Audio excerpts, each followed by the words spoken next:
Why do we snore? Snoring occurs when air struggles to move freely through our nose and throat during sleep, causing the surrounding tissues to vibrate. This happens for various reasons.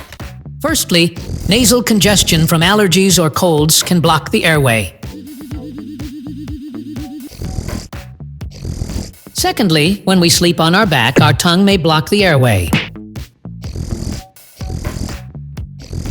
Thirdly, excess weight can add pressure to our neck, thus narrowing the airway. Lastly, age also plays a role, as throat muscles weaken over time, thus making snoring likely.